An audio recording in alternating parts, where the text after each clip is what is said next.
नाज़रीन, 12 सितंबर यानी coming Sunday को मुल्क भर में कैंटोनमेंट बोर्ड्स के इंतखाबात होने जा रहे हैं। लाहौर में भी ये इंतखाबात होंगे और वॉल्टन बोर्ड और कैंट बोर्ड के तकरीबन 6 लाख वोटर्स अपना हक राय दही इस्तेमाल करेंगे।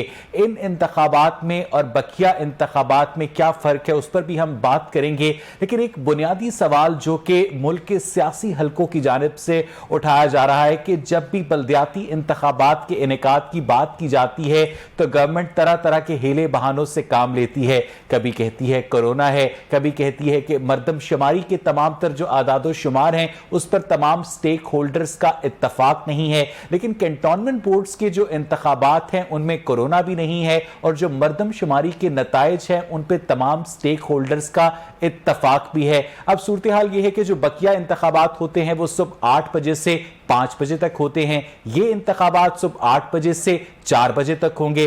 बकिया इंतखाबात की जो नताइज जैसे जैसे गिनती मुकम्मल होती जाती है इलेक्शन रिजल्ट अनाउंस होता जाता है, लेकिन कैंटोनमेंट बोर्ड के जो इंतखाबात हैं उनके नताइज पूरे 5 दिन के बाद यानी 17 सितंबर को अनाउंस किया जाएंगे। बकिया इंतखाबात के अंदर उम्मीदवारों को अपनी होर्डिंग्स पब्लिक मकामात पर आवेजा करने की इजाजत होती है, लेकिन उसकी कोई फीस नहीं ली जाती। लेकिन अगर कैंटोनमेंट बोर्ड के अंदर एक उम्मीदवार को अपनी होर्डिंग्स आवेजा करनी है, अपने पोस्टर्स चस्पा करने हैं, तो उसे 1 लाख रुपए की फीस देनी पड़ेगी, जिसकी जो लीगल स्टैंडिंग है उसके ऊपर भी बहुत सारे एतराजात किए जाते हैं। और last but not the least सवाल यह पैदा होता है कि इंतखाबात से पहले, कैंटोनमेंट बोर्ड के इंतखाबात से पहले जो नादरा की वैन्स मुतहर्रिक नजर आ रही हैं, शनाख्ती कार्ड बनाने के लिए फंड्स डिस्ट्रीब्यूट किए जा रहे हैं, शनाख्ती कार्ड खरीदे जा रहे हैं, तरक्याती स्कीम्स अनाउंस की जा रही हैं, पूरी हुकूमती मशीनरी को इस्तेमाल किया जा रहा है पाकिस्तान तहरीक इंसाफ को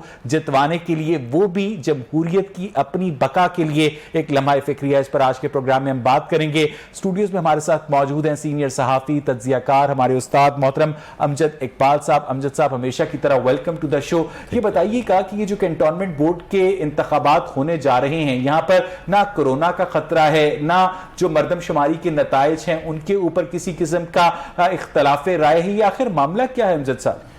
अच्छा, आपने जो इंट्रो में 4-5 चीज़ें पॉइंट आउट की हैं, मैं आपके सवाल से ये शुरू करता हूं कि आपने कहा कि कोरोना का ख़तरा, वहाँ पे उन SOPs का हवाला दिया आपने। देखिए, मेरे ख्याल में थोड़ा सा हम ये कह रहे हैं कि जी कोई एक डिसिप्लिन्ड फोर्स वहाँ पे मौजूद होती है उन एरियाज में, और वो शायद SOPs की खिलाफ वर्जी ना करने दें। ये एक मेरी तरफ से एक जस्टिफिकेशन आप इसको कह लें। लेकिन मेरे ख्याल में जहाँ पे पूरे मुल्क में जब आपने देखा कि कश्मीर में इलेक्शन हुए, उससे पहले जो जितने भी ज़िमनी इलेक्शन थे वो हो रहे हैं रूटीन में, तो ये एक ज़रूरत भी है और एक आईनी रिक्वायरमेंट भी है कि लोकल बॉडीज़ के इलेक्शन होने चाहिए, और हर बंदा ये कहता है कि जी कि ये होने चाहिए। आप भी इस पर इत्तेफाक करेंगे यकीनन कि जब तक आप जो इख्तियारात है निचली सतह तक मुंतकिल नहीं करते तो अवाम की उस तरह से जो शमूलियत जो इक़्तिदार में होती है वो नहीं हो सकती। तो इसलिए मैं ये समझता हूँ कि थोड़ा सा ख़तरा जहाँ पे बाकी हर जगह पे लिया जा रहा है तो यहाँ पे भी लेने में कोई हर्ज नहीं है। कोई हर्ज नहीं है, लेकिन डबल स्टैंडर्ड्स क्यों हैं? अगर यहाँ पर बल्दियाती इंतखाबात हो सकते हैं तो बकिया पूरे मुल्क में बल्दियाती इंतखाबात करवाने में क्या हर्ज है? क्या वो एक लीगल रिक्वायरमेंट नहीं है? यकीनन मैंने यही असल में आप जो बात करें मेरा यही मौक़िफ़ है, यही बात करना चाहता हूं कि देखिए जिस तरह से यहां पे इलेक्शन हो रहे हैं ये बाकी मुल्क में भी होने चाहिए। बाकी मुल्क में ये आमतौर पर हम एक चीज देखते हैं, रवायत रही है जो हमारी सियासी हुकूमतों की, मैं इसलिए सियासी हुकूमतों की बात कर रहा हूं कि जब भी ये बल्दियाती इलेक्शन डिले होते हैं ये सियासी हुकूमतों के दौर में होते हैं, ये किसी ना किसी नई शक्ल में, फौजी हुकूमतों में तो आपको पता है वो करवाते रहे, उनकी और तरह की जरूरत रही है ना, उनकी मजबूरी कह ले, आप जरूरत कह ले, किस्म के इंतखाबात दिखाने जी बिल्कुल जो भी आप समझते हैं उसको। लेकिन मामला यह है कि सियासी हुकूमतों में क्यों नहीं ऐसा होता? सियासी हुकूमतों में इसलिए नहीं होता कि वो इख्तियारात वो MPA से नीचे, MNA से नीचे जाने ही नहीं देना चाहते। वो जो वहां पे जो स्कीमें होती हैं, जो फंड्स होते हैं, जो वहां पे लोगों के लिए डेवलपमेंट का होना होता है, जो वोट पक्के करने वाले काम होते हैं, वो सिर्फ MNA sorry for being devil's advocate sir, ये बताइएगा कि जो कैंटोनमेंट के इलाकों के MPA MNAs होते हैं वो कैसे बर्दाश्त कर लेते हैं कि उनके फंड्स जो हैं बल्दियाती नुमाइंदों के पास जाएं? नहीं, वहां पे भी नहीं होते ये। आप ये देखिए तखीर से हो रहे हैं, तो फिर ये इलेक्शन करवाने का मकसद, ये मैं यही असल में कहना चाहता हूं। देखिए मामला ये है कि ये आप रवायत क्या रही है, रवायत ये रही है कि जब हुकूमत का आखिरी साल होता है या 1 साल 1.5 साल पहले ये बल्दियाती इलेक्शन करवाती है अपने नीचे के लोगों को मुतमईन करने के लिए। जो नीचे से मुराद ये है कि जो उनके कारकुन होते हैं, आमतौर पे बल्दियाती इलेक्शन में ज्यादातर कारकुन लोग जो छोटी लेवल की लीडरशिप, छोटे मीन ये है कि जो बल्दियाती हलकों के जो लीडरशिप होती है उनको अकोमोडेट करने के लिए, अपने साथ जोड़ने के लिए आमतौर पे सियासी हुकूमतें करवाती हैं ताकि अपने वोट पक्के हो जाए जनरल इलेक्शन के लिए। तो मुझे तो ये लग रहा है कि ये जो इलेक्शन का जो सिलसिला शुरू हुआ है इस वक्त, ये अभी बाकी इलाकों में भी, पंजाब में भी होंगे और बाकी सूबों में भी होंगे, और लेकिन ये होंगे इसी वजह से कि ताकि उन लोगों को अपने साथ जुड़े। और मुझे एक बात बताइएगा अमजद साहब, हम बारी बारी हर पहलू को डिस्कस कर लेते हैं कि कैंटोनमेंट बोर्ड के बल्दियाती इंतखाबात और बकिया पाकिस्तान में बल्दियाती इंतखाबात बैक वक्त नहीं हो सकते?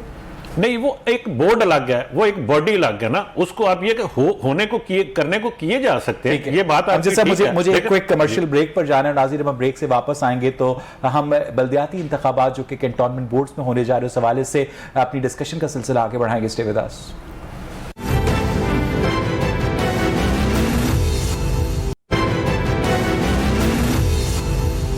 वेलकम बैक नाज़रीन। ब्रेक से पहले हम बात कर रहे थे कैंटोनमेंट बोर्ड के इंतखाबात से मुतालिक। ब्रेक में हमें मोहतरम वहीद गुल साहब ने ज्वाइन किया जो कि रहनुमा है PMLN के। वहीद गुल साहब, ये बताइएगा कि लाहौर के कैंटोनमेंट बोर्ड में जो इंतखाबात होने जा रहे हैं उस सिलसिले में आप बहुत एक्टिव हैं। आप समझते हैं कि इसमें किसी किस्म की कोई प्री पोल रिगिंग नहीं की जा रही, बिल्कुल शफाफ तरीके से सारी पार्टीज ये इलेक्शन कंटेस्ट कर रही हैं? वहीद साहब, बिस्मिल्लाहिर्रहमानिर्रहीम। देखिए, बदकिस्मती से इमरान खान साहब जो कि हमारी गवर्नमेंट के दरमियान जो इलेक्शन हुए, कभी उनको 35 पंक्चर के साथ वो तशबीह देते थे और कभी 4 जो है वो हल्के खोलने की बात वो करते थे। लेकिन आज तो बदकिस्मती से जितने इलेक्शंस इसकी गवर्नमेंट के अंदर हुए हैं वो सब के अंदर, अभी आप हालिया तौर के ऊपर जिस तरह से कश्मीर के इलेक्शन हुए, 5 लाख वोट जो है हमारी पार्टी ने वहां से लिए, लेकिन सीटें आप देख लेंगे कितनी बनती हैं। लेकिन इन बातों को भी एक तरफ रख दें, आप कहेंगे कि चलिए जी ये बातें हैं, आपके पास क्या सबूत है, मगर आज मैं आपके लिए ऐसा सबूत लेकर आया हूं कि जिसको मैं चैलेंज करता हूं कि इलेक्शन कमीशन भी जो है वो नहीं इसको जुटा सकता।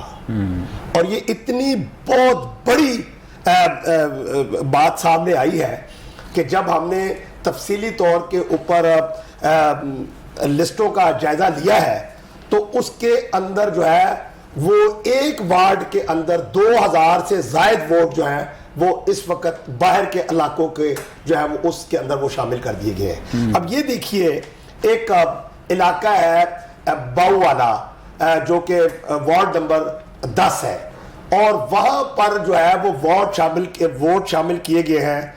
कहीं पर इलामा इकबाल टाउन से, कहीं गुलबर्ग से, कहीं जनाब वाल्टन से, मतलब जो कि एरिया, कई इलाके जो कि पूरी 20 कंटोनमेंट के अंदर भी शामिल दीजिएगा। वहीद साहब, मुझे ये बताइएगा कि ये जो डॉक्यूमेंट्स आपने हासिल किए हैं ये आपको इलेक्शन कमीशन ने दिए हैं? ये इलेक्शन कमीशन की वो लिस्टें हैं। ये भी बड़ी और इलेक्शन कमीशन आपके ख्याल में इतना बेवकूफ है कि वो आपको वो डॉक्यूमेंट्स प्रोवाइड करेगा जिनमें आप उनकी धांधली को आइडेंटिफाई कर लें? ये भी तो हो सकता है ना कि उन इलाकों के लोग इस कैंटोनमेंट बोर्ड में शिफ्ट हो गए हो। वहीद साहब, देखिए, ये जो हमने जो चीज आइडेंटिफाई की है वो 2 तरह से आपका सवाल जो है वो बनता है। अगर किसी का मुस्तकिल रेजिडेंस वहां का एड्रेस लिखा हो तो तब तो समझा जा सकता है कि वोट जो है वो वहां पर ट्रांसफर हो गया।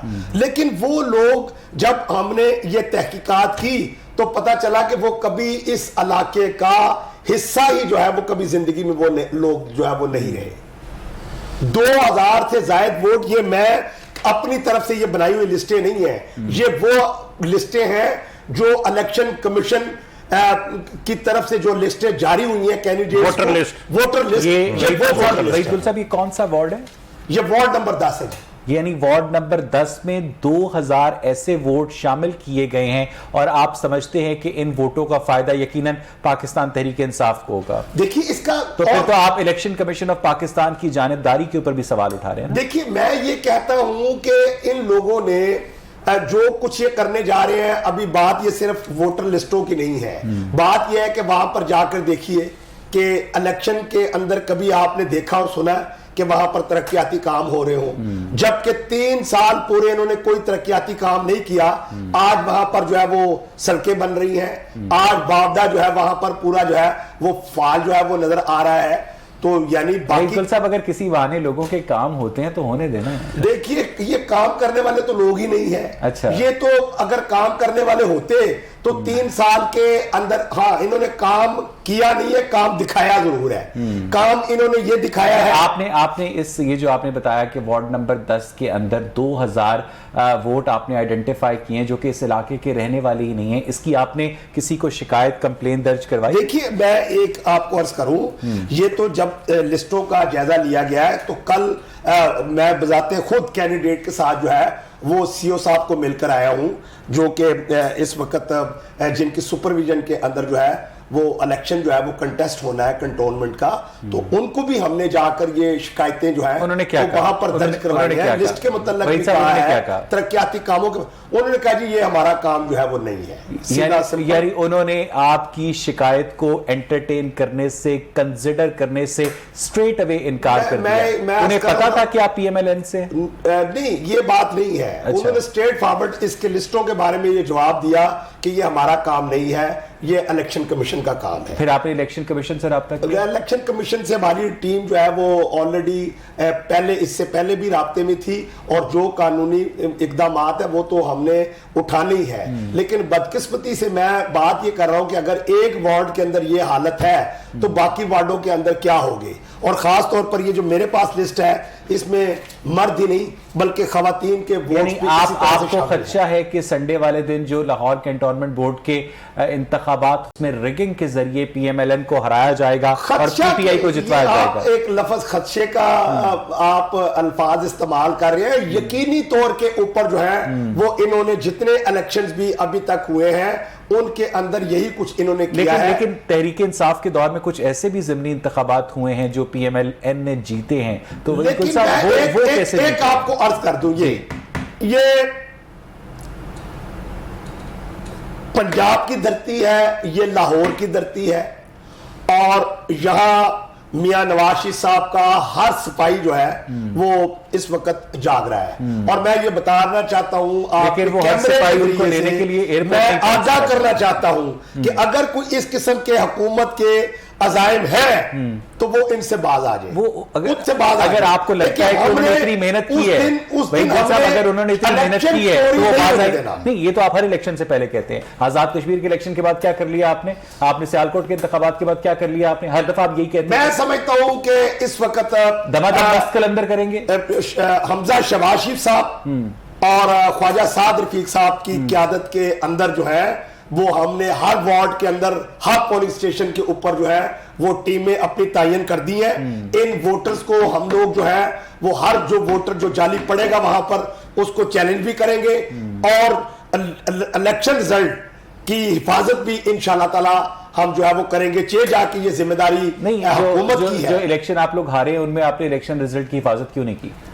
इलेक्शन देखिए हमारा काम चाहे महंगाई हो या कोई इलेक्शन हो उस पे आके जो है वो बात जो है वो करना होती है। हम एक चैनल्स के जरिए से बात करते हैं, असेंबली के फ्लोर के ऊपर जो है वो बात करते हैं, हमारा काम यही है। अच्छा, आपको अगर इतना यकीन है कि पीटीआई इतनी धांधली का मुनज़्ज़म मंसूबा बना चुकी है, बाहर के वोट जो है वो लिस्टों में डाले गए हैं, तो आपके लिए तो एक बड़ा आसान पॉलिटिकल मेथड है कि आप इन इलेक्शंस का बॉयकॉट कर दें, क्योंकि आपको यकीन है कि आप लोगों को धांधली के जरिए हराया जाएगा। देखिए मैं समझता हूं खुदकुशी क्यों कर रहे हैं इलेक्शन एक जमहूरी प्रोसीजर्स का एक हिस्सा है के मुताबिक उसके अंदर हमें अब तो आप किस किस चीज का बाइकाट करेंगे?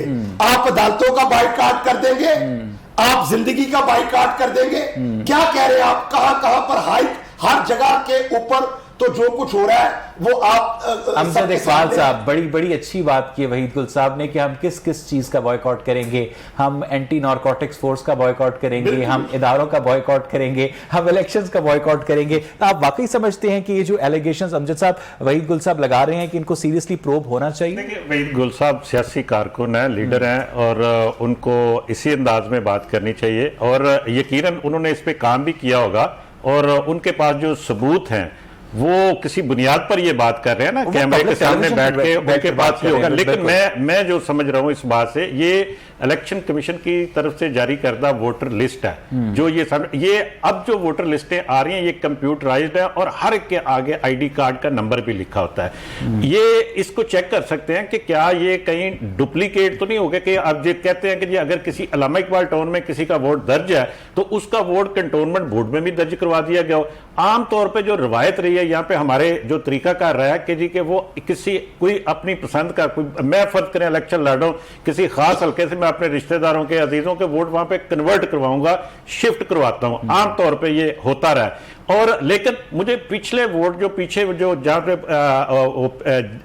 दर्ज था वहां से कटवाने पड़ेंगे। अब जो एक सिस्टम इस तरह का हो गया हमारे पास, क्रॉस वेरीफाई करना किसकी जिम्मेदारी है? उसको क्रॉस, बिल्कुल ये इलेक्शन कमीशन का काम है, नंबर 1 सबसे पहले। लेकिन अगर कोई जो भी इलेक्शन कंटेस्ट कर रहा है उसकी भी जिम्मेदारी उसके इल्म में आती है, तो वो पॉइंट आउट करे, वो चेक करे कि जी अगर किसी बंदे का ये 2000 वोट के बता रहे हैं, 2000 वोट का मतलब है कि उस हल्के से अगर वो ऐसे उसको ये कह रहे हैं कि हम चैलेंज करेंगे। इंपॉर्टेंट नुकता है अमजद साहब कि अगर एक भी वोट साबित हो जाए जी बिल्कुल कि वो डुप्लीकेट है, वो इकबाल टाउन में भी एग्जिस्ट कर रहा है, वो कैंटोनमेंट बोर्ड के अंदर भी एग्जिस्ट कर रहा है, तो इसका मतलब यह है कि पूरे इलेक्शन प्रोसेस की शफाफियत पर सवाल उठता है। बड़ा सवाल, ये तो एक वार्ड में, वही गुल साहब एक वार्ड में 2000 वोट कह रहे हैं, इसका मतलब यह है कि पूरी जो कुआं है उसके पानी का क्या हाल होगा अमजद साहब?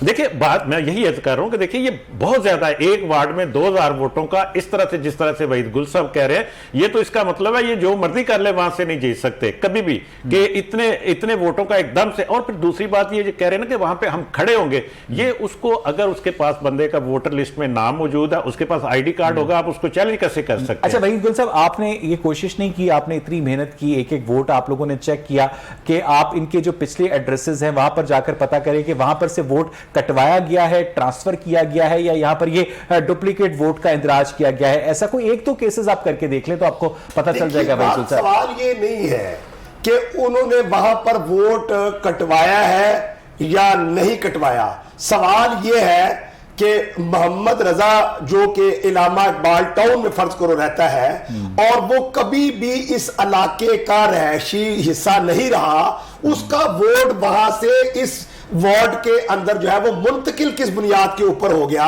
कि जबकि ये बहुत बड़ा सवाल है। सवाल ये पैदा होता है, असल बात ये कि उसके पीछे रीजन क्या है कि आया या ये कोई टेक्निकल कोई फॉल्ट है या जानबूझकर इस अमल को किया गया है, ऐसे वोटर्स को यहां पर मुंतकिल किया गया है कि जिनका ताल्लुक जो है वो हुकूमती जमात के साथ जो है वो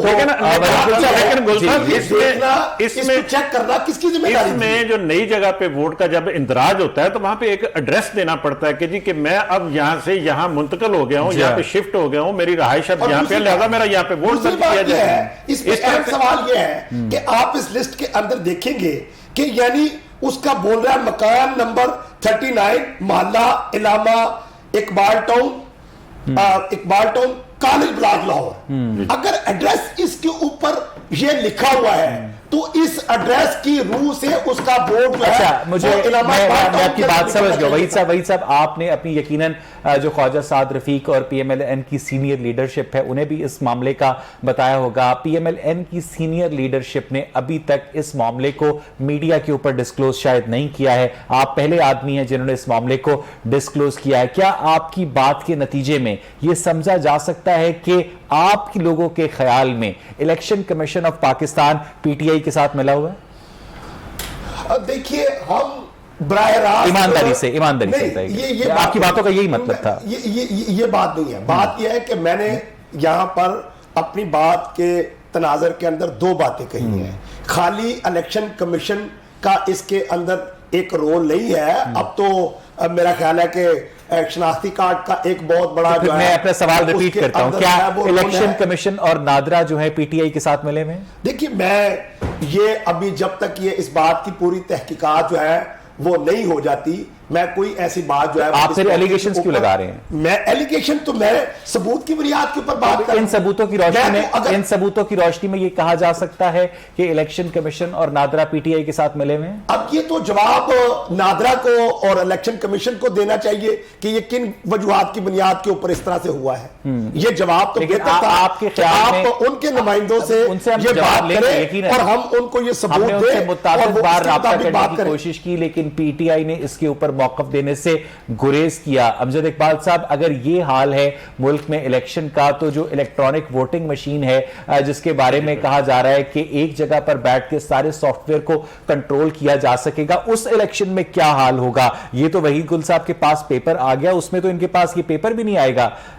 अमजद साहब जी जी, यकीनन ये बात दुरुस्त है आप जो कह रहे हैं। देखिए, मामला ये है कि जो बात वहीद गुल साहब कर रहे हैं या इलेक्शन कमीशन के ऊपर ये डायरेक्टली कोई बात नहीं कर रहे। मेरा भी यही ख्याल है कि आम तौर पे होता यह है कि जब हो सकता है वापदा ने किया हो ये। नहीं जी नहीं, किया इलेक्शन कमीशन में, लेकिन मामला यह है कि यहाँ पे जाली शनाख्ती कार्ड बनते थे ना, उनकी वेरिफिकेशन की जाती है जब वो डॉक्यूमेंट्स दिए जाते हैं। वो इलेक्शन कमीशन ने अगर फर्ज करें जिस तरह से ये कह रहे हैं कि ये वोट शिफ्ट हुए हैं यहाँ पे, तो उसके कोई डॉक्यूमेंट्स दिए गए होंगे, चाहे वो किरायनामा हो, चाहे वहां पे राइश का सर्टिफिकेट हो, वो किसी ने उसको अटेस्ट किया होगा, किसी आजकल तो थाने में भी दर्ज होता है अगर किराए पे मकान और आप दूसरी देते हैं, बात वहां से अटेस्ट हुआ होगा। मैंने सारे वहीद लोग गुल साहब उसमें की इन्वॉल्व बातों हो से जो सकते हैं। समझा, वहीद गुल साहब मुझे करेक्ट कर दीजिएगा अगर मुझे गलतफहमी हुई हो, कि वहीद गुल साहब ने ये तो आइडेंटिफाई कर लिया कि कैंट के इलाके में ये वोट नए आए हैं जो कि कैंट के इलाके के नहीं हैं, लेकिन उन्होंने पीछे जाकर चेक नहीं किया कि ये वोट ट्रांसफर किए गए हैं या कैंसिल करवाए गए हैं। एम आई राइट वहीद साहब? आपने चेक नहीं किया पीछे जाकर? देखिए, इसमें मेरी गुजारिश सुने, मैंने जहां से इलेक्शन कंटेस्ट किया था द्रोगावाला के इलाके से,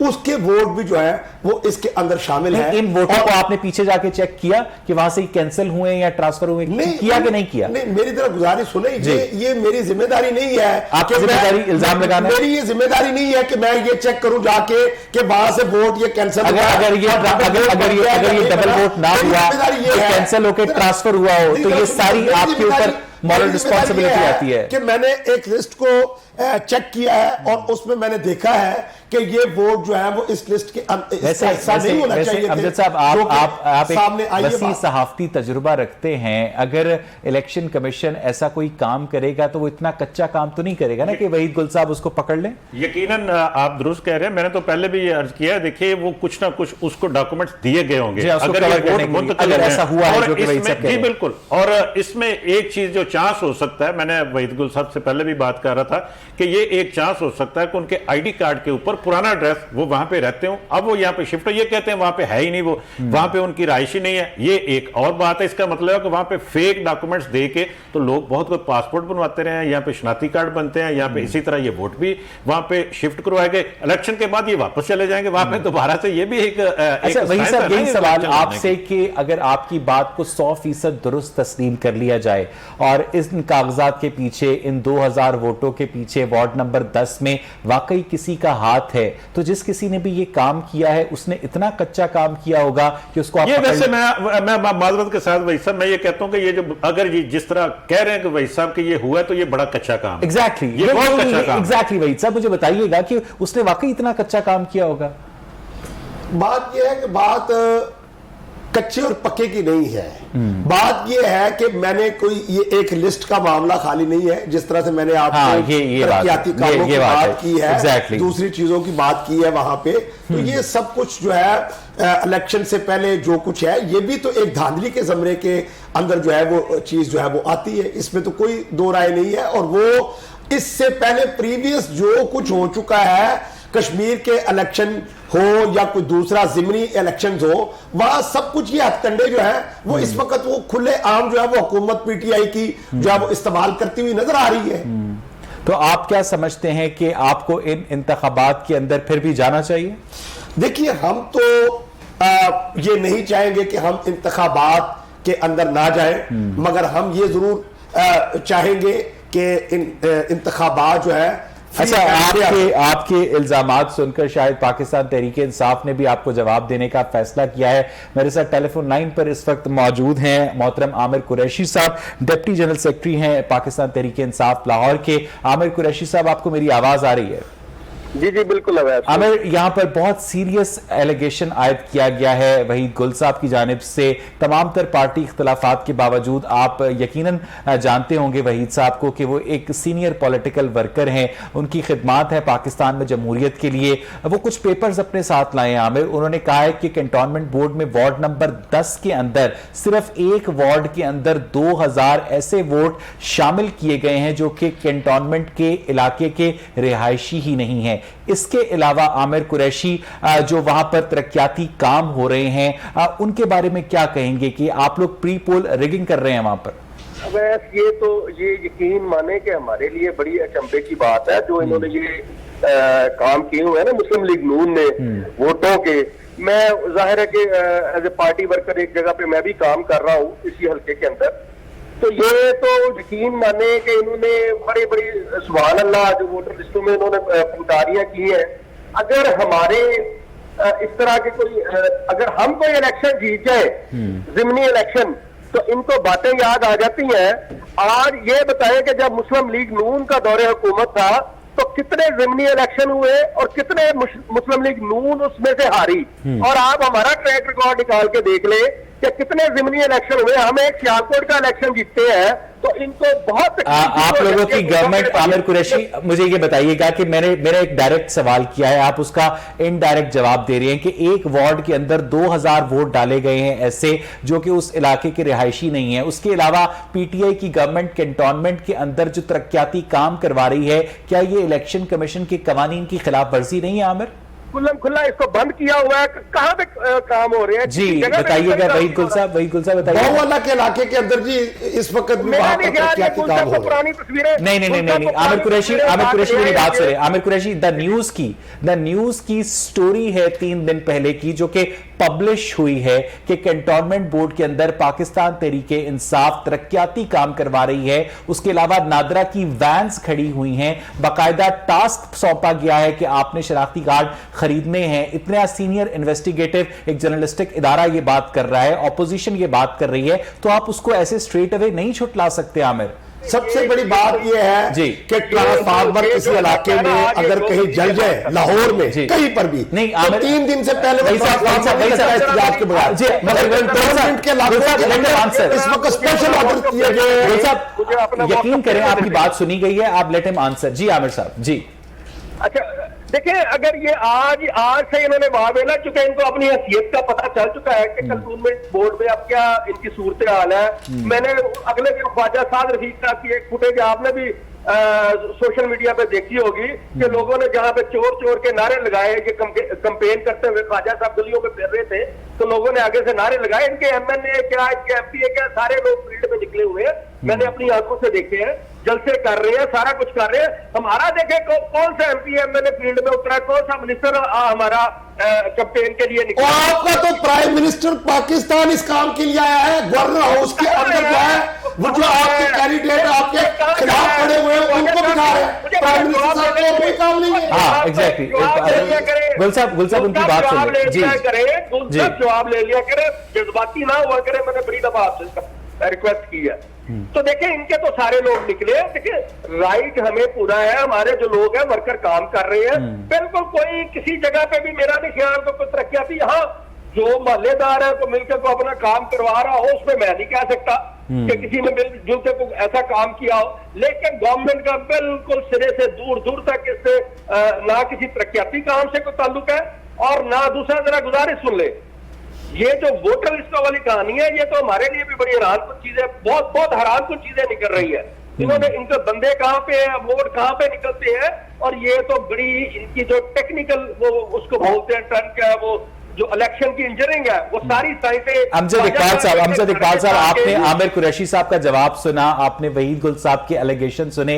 आपके ख्याल में आमिर कुरैशी ने क्या बिल्कुल मुनासिब तरीके से रिबटल दिया है उन एलिगेशंस का जो वहीद साहब ने आयद किए? अमजद साहब, असल में देखिए बात वही आती है कि इस बात का जवाब उनके पास है ही नहीं, शायद किसी के पास भी ना हो, कि क्योंकि वो उनके इल्म में नहीं है बात ना, जो ये इल्जाम लगा रहे हैं। Exactly. या तो वो जनरल बात कर रहे हैं, बिल्कुल वो एक जनरल बात कर रहे हैं और इनकी बात का जवाब देने की कोशिश कर रहे हैं, लेकिन मेरे ख्याल में ये तो इस बात का जवाब या तो फिर इलेक्शन कमीशन दे सकता है और या फिर आप, और ये जो वहीद गुल साहब के एलिगेशंस हैं उसके अलावा बाकायदा प्रिंट मीडिया में भी पब्लिश हुआ है कि कैंटोनमेंट के अंदर पाकिस्तान तहरीक इंसाफ तरक्याती काम करवा रही है। ये बात ठीक है अमजद साहब? जी, ये बिल्कुल दुरुस्त बात है। ये तरक्याती कामों के हवाले से ये मुख्तलिफ मीडिया के अंदर ये बातें आई हैं और ये हुआ भी है और होता है। इसमें मैं ये कहता हूं कि एक बात समझ नहीं आई मुझे अमजद साहब के, एक जानिब हुकूमत तरक्याती काम करवा रही है लोगों से वोट लेने के लिए,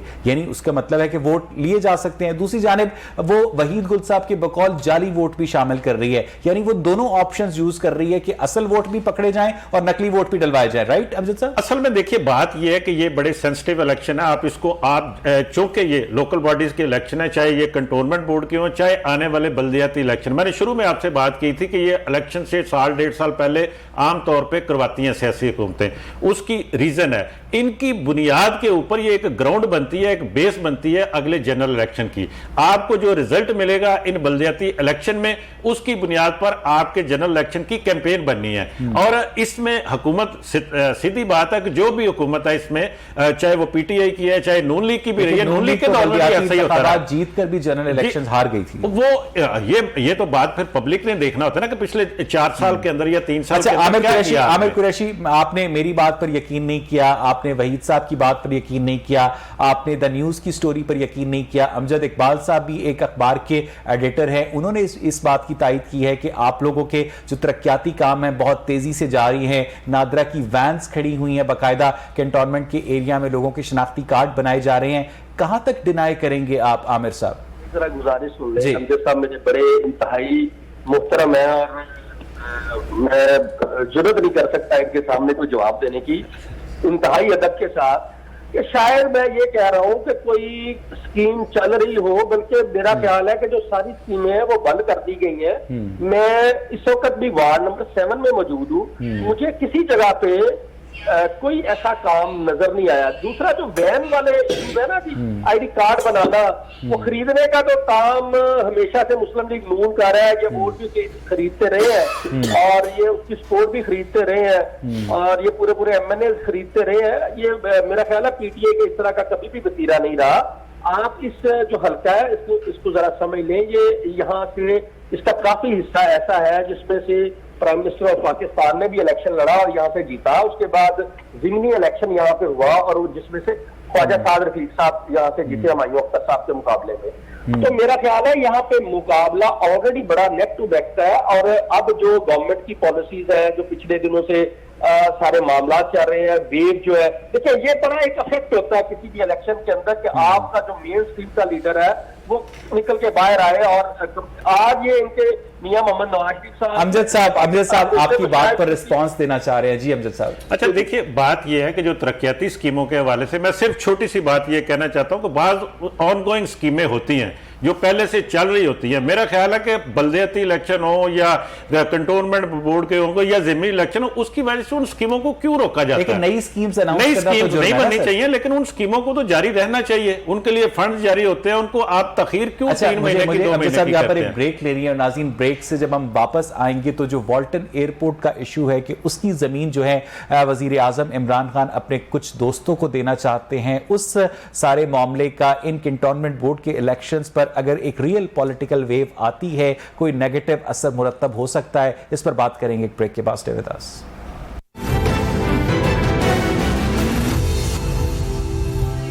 वेलकम एक नाज़रीन। ब्रेक से पहले हम बात कर रहे थे कैंटोनमेंट बोर्ड के इंतखाबात के ऊपर। इस वक्त टेलीफोन लाइन पर हमारे कॉरेस्पॉन्डेंट आमिर सलामत हमारे साथ मौजूद हैं।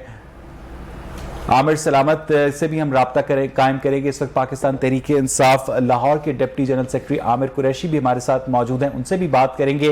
अब साहब ये बताइएगा कि ये जो वॉल्टन एयरपोर्ट का इशू पिछले दिनों बहुत ज़्यादा अखबारी खबरों की जीनत बना के इस एयरपोर्ट को डिसफंक्शन करके इस ज़मीन को मनपसंद अफराद को अलॉट किया जाएगा, इर्द गिर्द के जो बहुत ज़्यादा मुतासरीन हैं वो भी मुतासर होंगे। कायद आज़म इस एयरपोर्ट पर लैंड कर चुके हैं, सेकेंड वर्ल्ड वॉर में ये एयरपोर्ट इस्तेमाल होता रहा। क्या इन सारी बातों का इन इलेक्शंस के ऊपर कोई इनडायरेक्ट या डायरेक्ट रिजल्ट पड़ सकता है अमजद साहब? देखिए, दो चीज़ें हैं। एक तो जैसे आपने कहा मुतासरीन जो हैं उनको तो यकीनन उसका असर पड़ेगा, और वो अगर उनको प्रॉपर मुआवजा नहीं दिया गया वहाँ से, चूँकि बहुत सारे लोग आके बैठ जाते हैं और फिर वो समझते हैं कि हम ही इस जगह के मालिक हैं। जब आप उनको वहाँ से उठाते हैं तो फिर उनको कुछ ना कुछ कंपनसेट करना पड़ता है, और नहीं करेंगे तो वो खिलाफ जाएंगे, वो यकीनन खिलाफ जाएंगे और उसका असर भी पड़ेगा। लेकिन जहाँ तक उस जगह की प्लानिंग के हवाले से, वो एक अलग मामला है कि उसको अगर जिस तरह से वज़ीर-ए-आज़म ने कहा कि वहां पे वो एक बनाना चाहते हैं, बिजनेस सेंटर बनाना चाहते हैं बहुत बड़ा, और वो कौन बनाता है? अब वो ये एक दूसरी स्टोरी बनती है। एक और सवाल बनता है कि अगर कोई तो इस सिलसिले में कोई इनसाइड इंफॉर्मेशन है आपके पास? नहीं, देखिए वही इंफॉर्मेशन है मेरी जो इस वक्त हर जगह पे चल रही है कि जी कि जैसे आपने कहा कि वो मनपसंद लोगों को दिया जा रहा है, और इस तरह की चीजें चलती भी रहती हैं। लेकिन मामला ये है कि बड़े लोगों के आपस में कहीं ना कहीं तो ताल्लुकात होते हैं, और फिर आप कहां से ला के वहां पे इन्वेस्टमेंट करवाएंगे? वो वही आपके ऊपर इन्वेस्टमेंट करेगा जो आपके जानने वाला होगा, वो भी कर सकता है, या जिसको कोई इंटरेस्ट नजर आता होगा। हाँ, उसको ये चाहिए जरूर कि जी अगर आप वहां पे ओपन बिडिंग करवाएं, वहां पे शफाफ तरीका करवाएं, और उसको जिसको भी जो बिड जीता है जो नेशनल इंटरेस्ट में, बल्कि इस तरह की ये इस लेवल का ये बड़ा। दिनों अमजद साहब आपको याद होगा कि वजीर आजम ने जब जुल्फी बुखारी थे हाउसिंग को देख रहे थे, तो एक कुरान अंदाजी की तकरीब हुई थी जिसमें कुछ फ्लैट्स तकसीम किए गए थे। वजीर आजम जो पर्ची निकालते थे कुरान अंदाजी में, वो जो एक टोकरी थी, तो उस पर्ची में जिसका नाम आता था वो उस तकरीब में पहले से मौजूद था अमजद साहब। ये मेरे इल्म में नहीं है इस तरह से, लेकिन बहरहाल ये फिर सवाल तो उठते हैं ना। आप इसी वजह से सवाल कर रहे हैं ना कि अगर इस तरह के मामला होंगे तो फिर सवाल उठेंगे, और ये भी इस मामले में भी यही है। इसमें कोशिश की जानी चाहिए कि शफाफियत हो और ट्रांसपेरेंट तरीके से अगर जो काम होगा वो उसका ज्यादा बेनिफिट फिर स्टेट को होता है। अच्छा, 2 मिनट के लिए फर्ज करें वहीद गुल साहब के पाकिस्तान तहरीक इंसाफ इन इलेक्शंस में किसी किस्म का अपना गवर्नमेंट का इन्फ्लुएंस इस्तेमाल नहीं करती है। बीइंग अ पॉलिटिकल वर्कर, आप क्या समझते हैं कि इन इलेक्शंस में फेयर चांस कितना कितना किस किस पार्टी का है वहीद साहब? देखिए, मेरी जो मैंने देखा है अभी तक की इलेक्शन कैंपेन के अंदर, ये हकीकत में अगर लिया जाए तो कोई बहुत बड़े इलेक्शंस जो हैं वो नहीं है। बिल्कुल ठीक है। और इख्तियारात के एतबार से भी इसका जो कौंसलर्स है वो आपके बल्दियाती कौंसलर्स का मुकाबला किसी टाइम भी जो है वो नहीं कर पाता। ठीक है। लेकिन इसके बावजूद लोगों का इस कदर इसके अंदर लेना, ये बड़ी एक हैरत की बात है। मगर मैं समझता हूं कि इसके अंदर लोगों का गुस्सा भी शामिल है हुकूमत के खिलाफ, और आम आदमी को मैं आपको दावत दूंगा, एक आध दिन रह गया है कि आप किसी एक जलसे के अंदर आए, आपको हजारों की तादाद में लोग नजर आएंगे, और आपको वहां पर इन कम्युनिटी के जो लोग हैं बिल्कुल ये जो 795 रुपए का 20 किलो का आटे का थैला पीटीआई ने अपने दौर में लाहौर शहर के अंदर 1200 रुपए को क्रॉस करवा दिया है क्या, और 42 रुपए की छोटी डबल रोटी इस वक्त 65 रुपए की हो गई है। 123 का डॉलर जो है 168 रुपए का हो चुका है। पिछले 3 सालों में भारत के अंदर डॉलर की प्राइस 3 रुपए बढ़ी है, पाकिस्तान के अंदर 43 रुपए बढ़ी है। इसका असर पड़ेगा भाई साहब? बिल्कुल इसका असर पड़ रहा है, और लोग इस बात का शिद्दत से इंतजार कर रहे हैं कि आया वो दो ही तरीका कार होते हैं कि या वो सड़कों के ऊपर अपना एहतजाज करे, रिकॉर्ड करवाएं, और या वोट की पर्ची से अपना एहतजाज वो रिकॉर्ड करवाएं। तो मैं समझता हूं कि 12 तारीख को जो है वो लोग जो है वो बल्ले के खिलाफ और शेर के ऊपर मोहर लगाकर जो है वो अपना रिकॉर्ड कराएंगे। अच्छा, और उनसे आमिर कुरैशी, आमिर कुरैशी, कि आपने आटा किस तरह से महंगा किया, आपकी आवाज आ रही है, चीनी कैसे आमिर कुरैशी, एक्सपोर्ट आमिर कुरैशी, और किस तरह से महंगी की, आमिर साहब, आपने रुक जाए ना वही साहब, टाइम कम है, 350 रुपए से वही साहब रुक जाए ना, वही साहब रुक जाए ना, बिजली का बिल जो है वो आपने किस तरह अपना शहर रुक जाए, इसका पूछने का योम हिसाब जो है वो। आमिर आपको मेरी आवाज आ रही है? जी बिल्कुल आ रही है। आमिर ये बताइएगा कि आप लोग कोई धांधली नहीं कर रहे, किसी किस्म की प्री पोल रिगिंग नहीं कर रहे, गवर्नमेंट ने किसी किस्म के डेवलपमेंट प्रोजेक्ट शुरू नहीं किए, तो आपको आमिर साहब तवक्को है कि 800 रुपए की जो आटे का थैला था वो 1200 रुपए पर पहुंचाने पर लोग आपको वोट देंगे? बिल्कुल देंगे। लोगों की कुव्वत लोग बेवकूफ है, उसके मुताबिक कुव्वत खरीद भी बढ़ती है।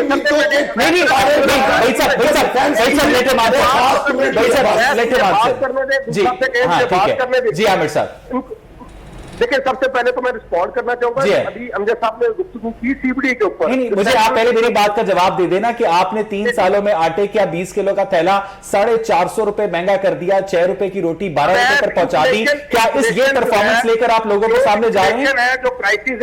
जो प्राइसेस है वो हर दौर में बढ़ती रही है। अल्हम्दुलिल्लाह हम लोगों की कुव्वत खरीद को बढ़ाने की कोशिश की जा रही है, और वो भी नहीं बढ़ी, उसके ऊपर काम किया जा रहा है, उसके ऊपर काम किया जा रहा है। दूसरा मैंने आपसे पहले गुजारिश की कि मैं अमजद साहब की जो बात है ओपन बिडिंग वाली, कल ये जो सीबीडी का प्रोवाइड है ये तकरीबन 6000 अरब रुपए की सर्कुलेशन है पाकिस्तान के अंदर जो आएगी, और जिससे एक बहुत बड़ी इकोनॉमिक जो है वो एक्टिविटी जनरेट होगी। कल सिर्फ 5 प्लॉटों की ऑप्शन हुई है यहाँ सीबीडी के वॉल्टन एयरपोर्ट के, सिर्फ 5 प्लॉट, और वो 21 बिलियन से ऊपर की जो है वहां से ओपन बिडिंग के थ्रू रिकवरी हुई है। 42 करोड़ रुपए पर केनाल से ऊपर की पहुंच आई है। और ये जो आपकी गुलबर्ग का जो एरिया है उससे सब लोग ये कह रहे हैं कि 1.5 गुना ज्यादा कॉस्ट। जी हाँ, पीने का साफ पानी तो फिर भी हमारे घरों में नहीं आता, इतने पैसे पता नहीं कहां जाते हैं। ये सारी चलें, ये सारी मैं बातें बहुत बहुत शुक्रिया आमिर कुरैशी, बहुत बहुत शुक्रिया बहुत बहुत शुक्रिया अमजद इकबाल साहब। नाज़रीन, आपने आज का प्रोग्राम देखा। अब उम्मीद की जानी चाहिए कि गवर्नमेंट इन इंतखाबात में वो सब कुछ नहीं करेगी जो वहीद गुल साहब ने खदशात का इजहार किया है, और मुनसिफाना इंतखाबात के जरिए कैंटोनमेंट बोर्ड के अंदर जो रियल लोकल लीडरशिप है उसे इमर्ज होने का मौका मिलेगा, चाहे उसका ताल्लुक पीटीआई से हो या पीएमएलएन से हो। प्रोग्राम देखने के लिए शुक्रिया।